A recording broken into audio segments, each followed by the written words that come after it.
Hai,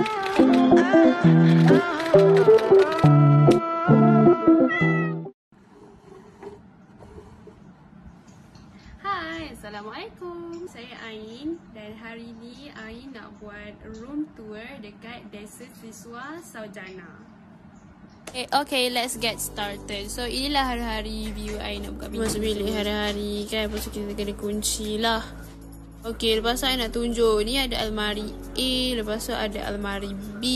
Walaupun dia dah lama, tapi dia still kukuh dan kuat tau. And dia almari kayu. Korang rasa?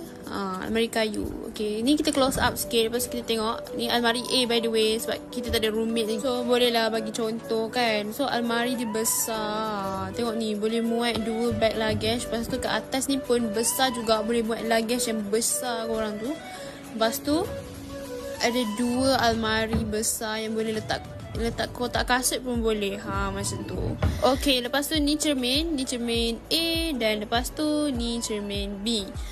Okay, lepas tu kita nak tunjuk ni lah bekas skincare. Okay, cantik tak bekas skincare yang beli kat DIY je. Alright, sekarang ni I nak tunjuk tempat tidur dan juga meja study. So ni tempat tidur Ain lah. Kan dia rendah sikit tapi but still okay, you know. Single bed.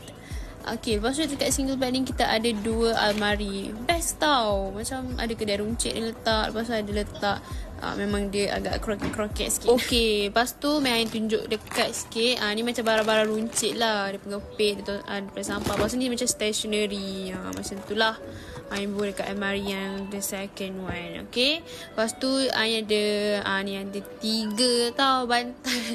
Lepas tu ada 2 selimut. And this is my study table, study desk. Okay, memang best sebab dia ada bentuk L. Lepas tu kerusi dia lembut. Okay, nampak macam kerusi keras kan, tapi dia sebenarnya lembut. Lepas tu dia punya meja bentuk L and besar dan ada 2 plug. Korang kena beli extension lah, korang ada lebih lagi. Lepas tu ni almari untuk simpan barang berharga. Dan inilah untuk letak keyboard. Lepas tu kita ada 2 almari buku, rak buku. Ni tak ada banyak buku lagi sebab tak beli lagi buku kan. Lepas tu yang ni Ain letak makanan lah. Makanan ringan-ringan macam tu. So sangat-sangat besar tau rak buku dia. And then kita ada pinboard. Pinboard ni yang tak letak benda-benda penting lagi. Just letak jadual dengan kad yang adik-adik Ain bagi. And then ni pula Kowe manual. Kowe manual yang beli kat Mr. DIY. And ni pula Ain beli kat Shopee RM15 je. Okay, lepas tu I letak lah macam Nescafe. Ni botol USM bagi. Gelas, Nescafe, sudu, macam tu lah. Mainkan mangkuk. Ni pun beli kat Mr. DIY dengan mangkuk ni. By the way, almari ni Papa letak wallpaper juga. Sebab almari ni dia macam dah nak tercabut kulit dia tu. Dinding dia pun kalau tak letak wallpaper memang sangat-sangat banyak lah pelekat-pelekat yang orang dulu-dulu letak. So Mama dengan Ain pergi tampal semua wallpaper. Papa pula tampal wallpaper kat almari tu.